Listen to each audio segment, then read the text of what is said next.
Hola amigos de la República, hoy tenemos como invitado al historiador peruano radicado en Chile, José Ragas, profesor de la Universidad Católica de Chile. Bienvenido y gracias por aceptar la entrevista.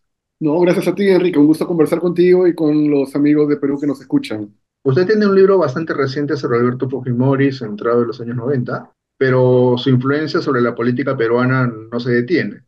Recientemente se inscribió en Fuerza Popular y ya se especula sobre una eventual postulación en las próximas elecciones. Hay un debate sobre si puede o no, se entendería que no, porque a pesar del indulto mantiene una condena vigente. ¿Cómo se entiende que casi un cuarto de siglo después de su salida del poder no podamos cerrar ese capítulo? De cierta manera es un personaje del pasado que busca ser instalado como sea en el presente, ¿no? Ujú. Sí, no, me parece una excelente pregunta. Creo que la pregunta del millón o de los relojes de Dina, porque creo que es algo, digamos, que está presente no solamente esta semana, sino que ha estado presente en los últimos 30 años, ¿no? Y de hecho, cuando escribí el libro no es básicamente sobre Fujimori, sino es sobre el sistema que él desarrolló, que Claro. es el Fujimorismo, ¿no? Y que de hecho claro, él lo encarna, pero también a la vez lo trasciende, y que tiene que ver con esta suerte de dinastía que se está creando entre él y su hija, ¿no? Con Keiko, que en algún momento quizás también Kenji pudo haber entrado ahí, pero no funcionó por todo lo que sabemos, y que es un sistema en sí mismo. Es algo que yo trataba de explicar en el libro. Es un sistema que podemos ver, digamos que tanto en el 90, 91 como en la actualidad, se basa básicamente principalmente en tres puntos: la defensa del mercado, ¿no? Digamos, la represión y la impunidad, ¿no? Digamos, son elementos que de alguna forma han estado presentes en esos últimos 30 años, pero que sobre todo ahora con la revitalización del Fujimorismo y básicamente la claudicación del Ejecutivo, han cobrado mucha más fuerza con el líder fundador de Cambio 90, que es Alberto Fujimori padre. Además queda claro, luego de lo que se ha estado viendo, es que lo del indulto por razones humanitarias fue una completa farsa, ¿no? Avalada por el Tribunal Constitucional y el gobierno de Dina Boluarte, que acató sin decir ni un pero. El mensaje que se da de impunidad es posiblemente lo más grave, ¿no? Totalmente, porque es una impunidad que no solamente afecta, o digamos, y que es una ofensa también a las víctimas de los años 90 y también de violencia política, sino también es una impunidad que obviamente busca extenderse en el tiempo hasta la actualidad con las víctimas de las protestas contra el gobierno de Boluarte, ¿no? Entonces hemos visto ya cómo ha habido toda una serie de movidas, tanto a nivel de autoridades como a nivel también de perpetradores, para acogerse a ese espacio que ha sido abierto digamos, para poder reivindicar a Alberto Fujimori padre, ¿no? Hemos visto también estas manipulaciones muy burdas, ¿no? De no querer castigar como, digamos, como actos de violencia aquellos que no han sido cometidos a partir de cierta fecha.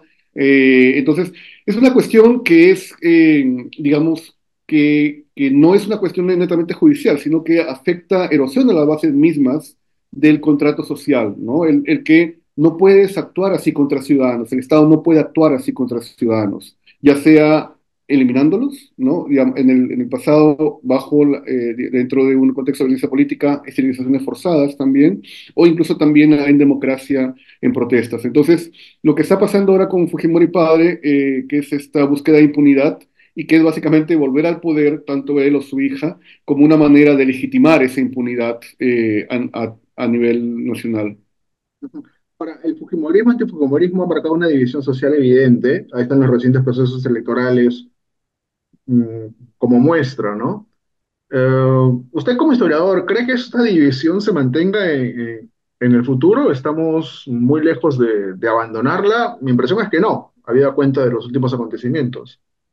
No, yo creo que más que una cuestión va a haber una cuestión social, pero sobre todo a nivel de Lima, regiones, me parece, ¿no? Y lo que ha pasado en las últimas semanas, uno puede darse cuenta de que este clivaje básicamente busca ser fortalecido a nivel de partidos tradicionales. Por ejemplo, el intento digamos, de relegar a los movimientos regionales, ¿no? Como movimientos políticos, es abiertamente evidente que se busca Discriminatorio, además, ¿no? relegarlos.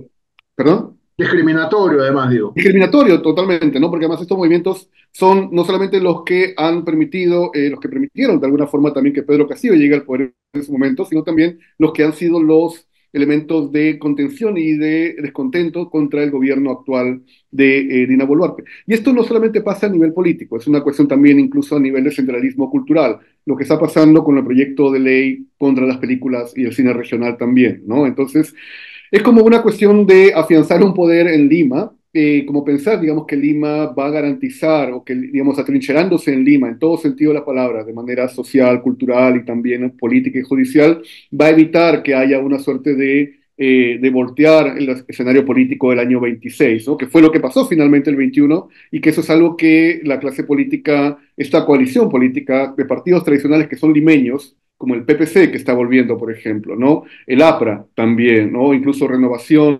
Popular o incluso Avanza País, que son partidos capitalinos de Lima y no de Lima popular, o sea, son de un sector muy, muy El casi de APRA nicho. quizás en sus inicios tenía una raíz En su inicio popular. era un partido regional, un movimiento regional muy importante, pero después, obviamente, el momento, lo que es ahora está tratando de acomodarse y buscar cualquier oportunidad para, digamos, tener una cuota de poder, ¿no? Entonces, yo creo que el clivaje va a ser Lima región y obviamente, tal como está distribuido el país, va a haber una cuestión social que es la que tú mencionas, ¿no? O sea, sectores menos favorecidos que van a ser los de región contra justamente contra la capital o contra esos partidos que representan ahora a mafias ilegales y que representan también a un poder económico, las AFP, por ejemplo. Justamente sobre el tema de los partidos. Las elecciones serán en 2 años, dudo ya que antes. Tenemos 28 partidos inscritos, entre ellos los que usted ha mencionado, ¿no? El APRA, PPC. Ujú. Bien derechizados, por cierto, ¿no? Estuve leyendo algunas intervenciones, por lo menos del PPC, en Twitter y claramente lo que quiere es captar este sector ultraderecha que ha cogido bastante fuerza en estos últimos años en el país, como en Ujú. otros países, ¿no? Sí. Hay otros 18 partidos en proceso de inscripción, si la memoria no me falla. Podríamos llegar a cerca de 50 partidos para las elecciones, lo cual ya termina siendo casi como una tómbola, pues una rifa, ¿no? 28 ya es bastante, en 2021 tuvimos 18. ¿Qué le dice eso a un historiador de nuestro sistema político, señor Ragas? Es una situación, me gustaría decir que es anómala, pero no es anómala en el sentido de que básicamente representa la fragmentación de la política, ¿no? Y esa fragmentación de política representa también, sobre todo creo que un problema más grave, y lo han señalado también otros analistas, que es, independientemente que haya, por ejemplo, 20 o 30 o 40, digamos, en el sentido que obviamente buscan dar representación, pero implica también una suerte de descomposición social, estructural de las últimas décadas en el sentido que no se pueden hacer alianzas. Y en el sentido, digamos, de que cada movimiento piensa de que va a ser el salvador del país o de que tiene oportunidad para poder gobernar, ¿no? Ujú. Y eso lo hemos visto, hay partidos ya congresistas, ahora que son los que supuestamente se arrogan el derecho de cambiar las leyes o la constitución, que han sido elegidos con una cantidad de votos que es realmente, o sea, Sí, que no llenan ni siquiera un estadio, menor, ¿no? Es menor. poquísima, ¿no? Entonces, creo que esta cuestión se está rompiendo, la cuestión de la representación. Y es un tema que me parece que no lo hemos abordado o explorado a profundidad, pero que realmente representa un divorcio entre lo que es una clase política que cada vez está representando menos a la gente y que ni siquiera usa las oportunidades que le da el Congreso a nivel de semana de representación, ¿no? Obviamente con excepciones, pero básicamente se quedan en Lima o hacen actividades proselitistas para sí mismos. Entonces, y una masa Pues o sacan un unas grupo de personas, fotos, ¿no? Como exacto, marketing. hacen videos totalmente, ¿no? Que no tienen nada que ver. Y además una masa de gente que no se siente representada, que se siente, digamos, ya ni siquiera antipolítica, sino apolítica, ¿no? Que no sienten que haya agrupaciones que lo vayan a representar porque a nivel de organizaciones estudiantiles también han ido cambiando, decayendo por todos los cambios que han pasado, a nivel sindical también, a nivel, digamos, barrial o a nivel incluso instituciones como la iglesia que han perdido también presencia, ¿no? Entonces, y que han sido llenados obviamente por aventureros, por, digamos, a veces gente que maneja redes sociales, pero que no tiene idea política y me parece que eso es peligroso porque abona el terreno para que venga cualquier tipo, cualquier persona improvisada, como hay varios que están surgiendo ya con TikToks o con redes, o incluso también que han purgado sentencia, y que sencillamente con un discurso muy antisistema gane las elecciones, ¿no? Y Ujú, eso profundice la crisis que está en marcha. ujú. Como si hubiésemos pasado de un sistema de partidos, no sé si alguna vez lo tuvimos, posiblemente en los 80, ¿no? Martín Tanaka defiende esa hipótesis, que fue lo más parecido a un sistema de partidos que tuvimos alguna vez. Pero bueno, hemos pasado de algo así, que se Ujú. aproximaba al menos a una especie de mercado de partidos, no sé cómo llamarlo, ¿no? Eh, Totalmente. sí, y donde además las personas alegremente dicen, bueno, me ha llamado este, me ha llamado el otro. Parece cuando los equipos de fútbol están armando sus equipos, ¿no? Al inicio de cada año, ¿no? Es un lenguaje muy parecido a ese. A mí me tiene impresionado en ese sentido, ¿no? Sí, además también porque te das cuenta que este número excesivo de partidos es una atomización que no beneficia, digamos, a la sociedad. Hemos visto también que ha surgido incluso un grupo ahora empresarial, ¿no? Que hay varios empresarios que están formando partidos, Claro. ¿no? Que quieren desde sillones, por ejemplo, hasta ñaños, ¿no? Sí, Hasta también este partido moderno, creo que se llama, que es un sí, partido que claro. es, que es un partido moderno con estándar de inicio del siglo XX, o sea, en el sentido de que no es que promueva necesariamente una línea muy No, claro. democrática, ¿no? O muy abierta. Posiblemente fue moderno en el siglo XIX, ¿no? Algo así. Exacto, sí, es una cosa Mm. más de república aristocrática, Ajá. pero claro, y cada uno señalando, y está bien, o sea, está bien que dentro de esto, que veamos que la forma de canalizar estas situaciones a través de partidos, pero no puede quedar ahí, o sea, estamos volviendo un poco a la época del siglo XIX, donde había más bien clubes electorales, ¿no? Donde cada persona formaba su grupo de gente, lo reunía en su casa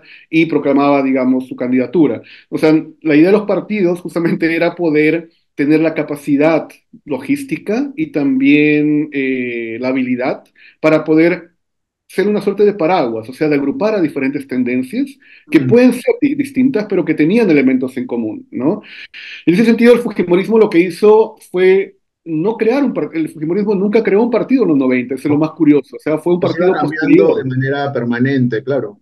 Claro, se fueron rearmando, crearon solamente lo necesario para cuando había que postular, ¿no? Pero lograron crear una suerte de sombrilla ideológica que defendía, obviamente, el libre mercado con la represión a Era la un oposición. movimiento sin partido, ¿no?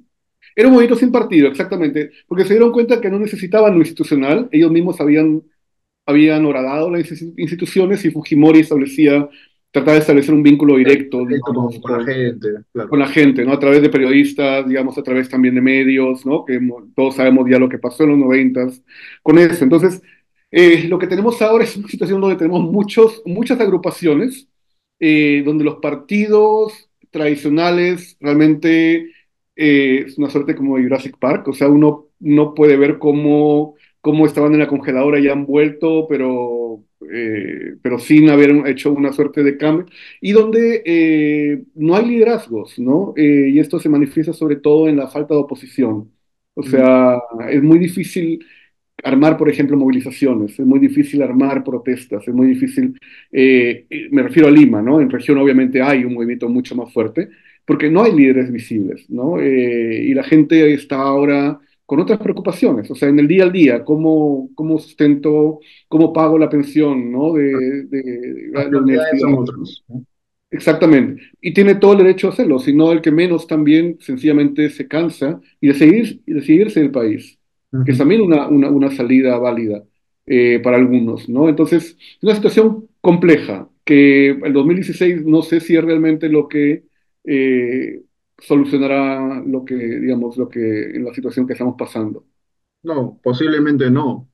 Vamos a tener que transitar todavía varios años para intentar, me imagino, solucionar un poco todo lo que ha ocurrido en estos 10 años. Alguna gente ya está empezando a hablar incluso de una década perdida. He leído algunos comentarios al Sí, yo respecto. lo, sí, yo lo he llamado de cada partida del 2016 aproximadamente, 17. Es que es lo más curioso es que esos años que van del 2000 hasta el 2016 han sido como una suerte de pequeña primavera democrática, económica, que no nos dimos cuenta. O sea, que si uno hubiera sabido qué era eso, lo que venía después, creo que lo hubiéramos disfrutado más, ¿no? Pero ha sido como un paréntesis dentro de estos segmentos autoritarios que eran los noventas y lo que pasó después digamos, que entró la bancada de Keiko Fujimori al Congreso nuevamente. Hemos vuelto a la normalidad, para decirlo de alguna manera. Hemos vuelto, lamentablemente, y si esto es la normalidad, no, uno a veces prefiere algo que no sea como un poco ese caos que teníamos entre el 2000 y 2016, que Mm. funcionó, y eso es creo lo que habría que mirar, bueno, un poco con nostalgia, pero más que con nostalgia, ver a veces no solamente qué fue lo que salió mal, sino también qué fue lo que hicimos bien. O sea, y que no responde únicamente a la cuestión de crecimiento económico, tiene que ver también a defensa e institucionalidad, tiene que ver también a, digamos, a la formación de tejido social, recomposición, castigo y penalidad para quienes hayan ofendido y hayan cometido crímenes, ¿no? Eso creo que fueron los pilares de esa década y media Mm. fantástica, ahora si uno lo ve, obviamente con problemas y todo, pero que uno lo ve a la distancia como digamos, con pena, ¿no? Y también como Cierta nostalgia incluso, ¿no? con nostalgia, exactamente. Sí. Lo leí aclarando en sus redes sociales que el Congreso no es el primer poder del Estado. Por Ujú. cierto, la Constitución habla de un equilibrio de poderes, pero ¿qué considera que el legislativo se empeña tanto en insistir en algo así a través de los congresistas y de comunicados, además, institucionales? Sí. Bueno, los congresistas tienen una imaginación muy grande, es la forma más políticamente correcta que tengo de señalar esto, y ellos consideran de que son el primer poder del Estado, quizás por una cuestión cronológica, ¿no? Quizás porque, digamos, el Congreso tiene además en 1823 y tuvo la potestad de hacer una constitución. Esto no es necesariamente cierto, y también porque consideran que tienen la capacidad de representar a la gente. Y no es así. Sabemos que el sistema peruano es un sistema justamente de pesos y contrapesos. Es precisamente, se Teoría. utilizan, en teoría debería ser eso, hasta hace un tiempo lo era, ¿no? Y que más allá de las tensiones, que siempre hay tensiones, justamente por eso es un balance, porque tiene que haber un sistema de contrapesos para que se chequeen mutuamente, ¿no? Y eso es parte de lo que hace la democracia y lo que permite también evitar la concentración de poderes en un solo caso, como ocurrió en los noventas. Entonces, no tiene ni pies ni cabeza lo de primer poder del Estado, y es una fórmula que ellos mismos se han colocado para poder justificar todas las barrabasadas y todas las injusticias y todo el saqueo que están haciendo del tesoro público, ¿no? No hay ninguna justificación, lo digo como historiador, no hay ninguna justificación que diga que son el primer poder del Estado, y que eso les dé más derecho que a los otros poderes para poder controlarlos o poder, digamos, establecer por ponerse por encima de cualquier situación legal o institución que está planteada en la ley. ¿Estamos frente a una dictadura parlamentaria? ¿Sostiene esta idea usted? Yo sostengo que sí, aunque he visto también que hay algunas personas que consideran que eso es una cuestión más caviar o progre, digamos, pero yo sostengo que sí, en el sentido de que es una dictadura parlamentaria porque a pesar de que hay Congreso, a pesar de que hay Ejecutivo y que hay Poder Judicial, lo que ha hecho el Congreso en esta ocasión es copar justamente al otro poder del Estado, que es el Ejecutivo, que no ha ofrecido ningún tipo de resistencia. Quizás, digamos, quizás la presidenta está viendo telenovelas turcas para ver cómo oponerse al Congreso, quizás ese sea su secreto, Estrategia. pero y además lo que ha hecho el Congreso es hacer una serie de cambios que no estaban planteados, por ejemplo, a nivel cambios constitucionales, a nivel cambios presupuestales también, y lo que viene haciendo a nivel de desmantelamiento de instituciones y justamente de contrapesos, de Tribunal Constitucional y los poderes electorales, ¿no? Entonces, en ese sentido, cuando hay una concentración de poderes en una institución que debe ser balanceada, pero que termina sobreponiéndose y cooptando atribuciones de otras instituciones, eso es lo que yo considero que es una dictadura, porque además no hay elementos de control sobre ese poder en particular del Estado. Le cambio un Ujú. par de temas finales. El alcalde de Lima, Rafael López Aliaga, habló con romanticismo, sí, mi reacción fue más o menos la misma, y yo no soy historiador, pero le decía que habló con romanticismo de la época del caucho, en Iquitos, si mal no recuerdo, pidió Sí, rescatar lo bueno. Por lo tanto, él debe saber lo que significó esta etapa. ¿no? Ah, ¿qué piensa un historiador cuando escucha a una autoridad de la importancia de un alcalde, y más del alcalde de la capital, ¿no? Declarar cosas de esa naturaleza, señor Ragas? No, yo creo que a varios de nosotros nos ha dado, hemos querido quizás cortar el internet o ya no, o cambiarnos de carrera, pero es espeluznante. Y nuevamente ese es el término más político, más diplomático que puedo encontrar para caracterizar lo que dice el alcalde, que no es precisamente un alcalde que se caracterice por comentarios brillantes, pero uno le pide lo mínimo, digamos, ¿no? Aunque lo mínimo ya es pedirle mucho, me parece a él, pero en ese caso que es un además alcalde candidato, porque él lo que está haciendo está buscando plataformas para poder presentarse a la presidencia de la República cuando ni siquiera puede manejar el centro histórico. Claro, se lanza, Eh, no sé, está como que sí, evaluando, digamos. exacto, ¿no? Entonces, como claro, es como que está esperando que la gente le pida que sea presidente. Dudo mucho eso, pero bueno. No, el comentario sobre Iquitos y la época del caucho es espeluznante. O sea, revela dos cosas. Uno, revela crueldad de parte de él, ¿no? Y revela también, creo que es un discurso que ha naturalizado, en el sentido que, que al igual que él, mucha gente piensa lo mismo, o sea, y no solamente de la época del caucho, fue una época, valga la redundancia, donde la exportación de un producto en una región periférica en ese entonces, como lo era la selva y Amazonas, provocó un crecimiento desmesurado económico, no a nivel de exportación, porque se necesitaba para una industria que estaba creciendo, que era automóviles y también similares, y que en vez de traer un polo de desarrollo regional que significara crecimiento económico, lo que hizo fue básicamente, obviamente trajo un crecimiento económico, pero más desigualdad, en el sentido de utilizar mano de obra indígena para poder procesar el jeve y el caucho que se necesitaba, y esa mano de obra indígena fue la que fue la más afectada, porque no solamente se fue asesinada en muchos casos también, sino también fue desplazada de sus lugares de origen. Hubo también, ahí hasta ahora, testimonios de memorias de precisamente los horrores del caucho de esa época que han sido rescatadas. Muchos de ellos fueron vendidos casi como esclavos, como trabajadores. Hubo explotación infantil también de niños huérfanos que fueron llevados a casas o, digamos, a lugares para poder servir como sirvientes, y también hubo explotación sexual, digamos, de menores de edad y de mujeres. Entonces, es una de las épocas más nefastas, de varias épocas nefastas que hemos tenido en el país, y que por más que diga que hubo crecimiento económico o que Iquitos pudo modernizarse a nivel urbano, nada justifica lo otro. Ya, absolutamente nada justifica eso.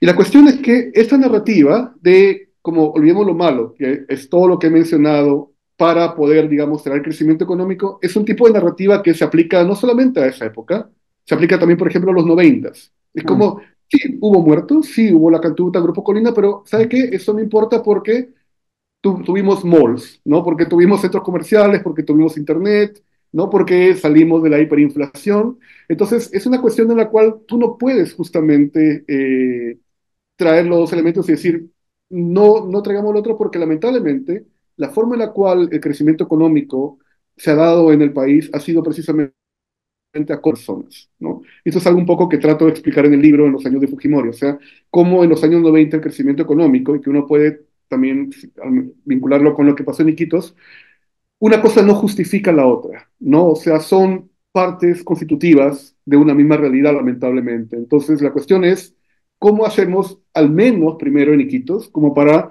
evitar que eso pase, que este tipo de situaciones pasen? ¿Cómo recordamos esas épocas? Y en todo caso, habiendo hecho eso, perfecto. O sea, ¿cómo hacemos que se desarrolle una ciudad como Iquitos, pero que no margine al resto de población como pasó desde la época del caucho hasta la actualidad? y la última pregunta, en el libro que acaba de mencionar, cual hizo yo referencia al inicio de la entrevista, ofrece un panorama de lo que fue, por cierto, la violencia política, ¿no? Ujú. ¿Cómo ve, cómo aprecia usted este debate instalado entre conflicto armado interno y terrorismo, señor Regas? Yo creo que es un debate a veces, digamos, es un debate necesario. O sea, creo que también señala que es un tema que no se ha agotado 20 años después del informe de la Comisión de la Verdad, que se cumplió el año pasado, y que uno hubiese esperado un poco más de compromiso de parte del gobierno para rescatar esa fecha, pero bueno, no se hizo. Pero en todo caso es un debate creo que es permanente y eso no solamente pasa acá, pasa también en Chile, ¿no? Por los 50 años el año pasado del golpe de Estado, pasa también en Efectivamente. Colombia, ¿no? Por el conflicto. Es normal. Lo que no es normal es que a pesar de los intentos que se han hecho para explicar cómo la noción de terrorismo y conflicto armado, de hecho, no se contraponen, sino que incluso, o sea, digamos, las articulaciones que hay, ¿no? Y que Existen, eso claro. también implica la complejidad de un fenómeno como lo que pasó del 80 al 2000 y la necesidad, sobre todo, de establecer responsabilidades, tanto a nivel penal como a nivel social, para evitar que eso pase en el futuro, cómo esto es respondido por un grupo de personas radicales, extremistas, incluso bots, trolls, que siguen repitiendo la cuestión de, no, eso fue terrorismo, no es conflicto armado interno. No, esto, digamos, ustedes son terrucos, toda la izquierda es terrorista, todos los que se oponen a lo que yo digo es... Y uno puede ver que esto, claro, esto hace complicado el diálogo, pero también eso tiene un trasfondo político, que es lo que ha pasado con la incorporación de Fujimori al partido de Keiko Fujimori, que tiene que ver con el etiquetar como terrorista a aquellos que no responden a tu lógica, ¿no? Como etiquetar como terrorista no solamente a Sendero Luminoso, que fue un grupo, fue uno de el grupo más brutal a nivel de violencia, no solamente en Perú, sino a nivel mundial. Y Mm. eso nadie pone en discusión que fueron un grupo terrorista. Pero tampoco no puede ser que dejemos de lado la violencia también que surgió del Estado y que surgió de manera concreta, de quienes debían defendernos, ¿no? De oficiales del ejército también, de autoridades, de quienes planearon desde destacamentos especiales. Entonces, en la medida en que no aceptemos eso, básicamente lo que estamos es instrumentalizando un periodo, las víctimas de ese periodo, ¿no? Para poder beneficiar políticamente a un grupo que busca principalmente impunidad.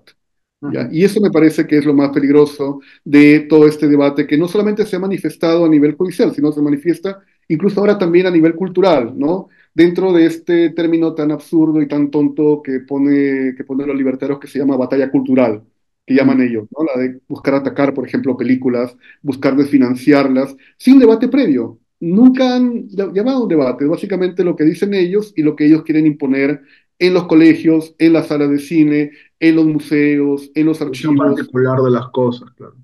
su visión particular, su visión dogmática de las cosas, ¿no? Y que no tiene por qué ser así ni de ningún extremo, totalmente. Ujú. José Ragas, historiador y docente de la Universidad Católica de Chile, está con nosotros. Señor Ragas, muchas gracias por la entrevista, ha sido muy amable. No, te agradezco mucho, Enrique, por las preguntas y la oportunidad de poder conversar contigo. Amigos de la República, eso ha sido todo. Gracias.